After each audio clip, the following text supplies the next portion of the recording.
Hello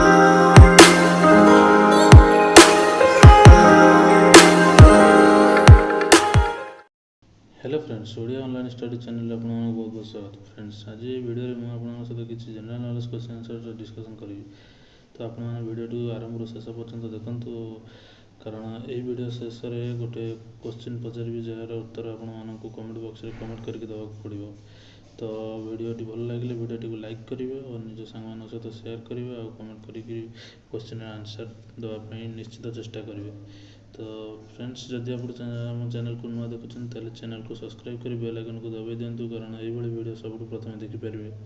चलते friends, आज video आरंभ करवा। Question number 1, government to government व्यवस्था अनुजाई जातीय कृषि समवाय मार्केटिंग फेडरेशन ऑफ इंडिया केउं देश को प्राय 1 लाख टन गहम रप्तानी करिवो? यार उत्तर होउची अफगानिस्तान। तो बहुत इंपोर्टेंट क्वेश्चन फ्रेंड्स, मन रखिए। गवर्नमेंट टू गवर्नमेंट व्यवस्था अनुसार जातीय कृषि समवाय मार्केटिंग फेडरेशन व national agricultural cooperative marketing federation of India क्यों देश को प्राय 1 लाख टन गहम रप्तानी करिवो? यार सठिक उत्तर होची अफगानिस्तान। नंबर 2 क्वेश्चन होची, आसंता 3 वर्ष पई कर्नाटक बैंक रो एमडी तथा सीईओ भाव में किए नियुक्ति पाइछंती? आसंता 3 वर्ष पई कर्नाटक बैंक रो एमडी और सीईओ भाव में किए नियुक्ति पाइछंती? सठिक उत्तर होची महाबालेश्वर एमएस। महाबालेश्वर एमएस जे कि आसंता 3 वर्ष पई कर्नाटक बैंक रो एमडी तथा सीईओ भाव में नियुक्ति पाइछंती। नंबर 3 क्वेश्चन होची, आंध्र प्रदेश रो नूतन राज्य निर्वाचन कमिशनर किए?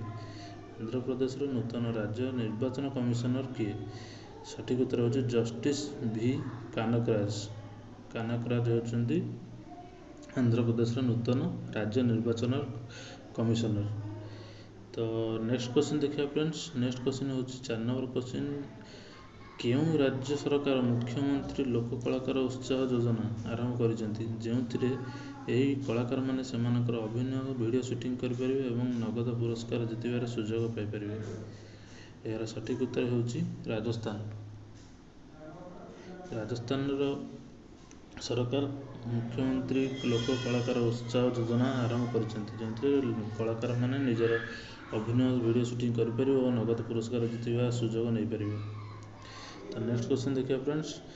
नेक्स्ट क्वेश्चन होची, national commission of women NCW केबे प्रतिष्ठा होइतिला? नेशनल कमिशन ऑफ वुमेन केबे प्रतिष्ठा होइतिला? यार सठिक उत्तर हेबो 31 जनवरी 1992। 31 जनवरी 1992 रे नेशनल कमिशन फॉर वुमेन प्रतिष्ठा होइतिला। मन रखिए फ्रेंड्स, बहुत इंपोर्टेंट क्वेश्चन जहाँकि आपको आसुवा एग्जाम्स रे बहुत हेल्पफुल रहिबो। तो नेक्स्ट क्वेश्चन देखिए फ्रेंड्स, केंद्रीय प्रशासनिक ट्रिब्यूनल बा सेंट्रल एडमिनिस्ट्रेटिव ट्रिब्यूनल केबे प्रतिष्ठा करा जायतिला? फ्रेंड्स, यार आंसर हेबो 1985 रे केंद्रीय प्रशासनिक ट्रिब्यूनल बा सेंट्रल एडमिनिस्ट्रेटिव ट्रिब्यूनल प्रतिष्ठा करा जायतिला। तो नेक्स्ट क्वेश्चन देखिए फ्रेंड्स। नेक्स्ट क्वेश्चन होची, telecom regulatory authority of India बा ट्राई केबे प्रतिष्ठा करा जायतिला? Telecom regulatory authority of India TRAI केबे प्रतिष्ठा करा जायतिला? यार सठिक उत्तर हेबो 20 फेब्रुआरी 1997। 20 फेब्रुआरी 1997। यार हेडक्वार्टर्स होची नया दिल्ली। ठीक अछि। तो question number 8 friends. Question number 8 होची, प्रथम मानव महाकाश उड़ान केबे होइतिला एवं एहाकु किए परिचालित करथिले? यार सठिक उत्तर हेबो 12 एप्रिल 1961 1961। 12 एप्रिल 1961 रे प्रथम मानव महाकाश उड़ान होइतिला। एहाकु यूरी गागारिन नामक सोवियत नागरिक जने परिचालित करथिले। ठीक अछि। तो नेक्स्ट क्वेश्चन देखिबा। नेक्स्ट क्वेश्चन होची, प्रथम मानव निर्मित पृथ्वी उपग्रह केबे बाह्य महाकाश को उत्क्षेपण करा जायतिला? नेक्स्ट क्वेश्चन होची, प्रथम मानव निर्मित पृथ्वी उपग्रह केबे बाह्य महाकाश को उत्क्षेपण करा जायतिला? यार सठिक उत्तर हेबो 4 अक्टोबर 1957। 4 अक्टोबर 1957 रे प्रथम मानव निर्मित पृथ्वी उपग्रह बाह्य उपमहाकाश को उत्क्षेपण करा जायतिला। तो नेक्स्ट क्वेश्चन देखिए फ्रेंड नेक्स्ट क्वेश्चन होଉଛି କେଉଁ ଅନୁଷ୍ଠାନର ଏକ ଟିମ୍ ଡିଜିଟାଲ ଷ୍ଟେଥୋସ୍କୋପ ବିକଶିତ କରିଛନ୍ତି ଯାହା ଦୂରରୁ ହାର୍ଟବିଟ୍କୁ ଶୁଣିପାରିବ ଓ ତାକୁ ରେକର୍ଡ ମଧ୍ୟ କରିପାରିବ।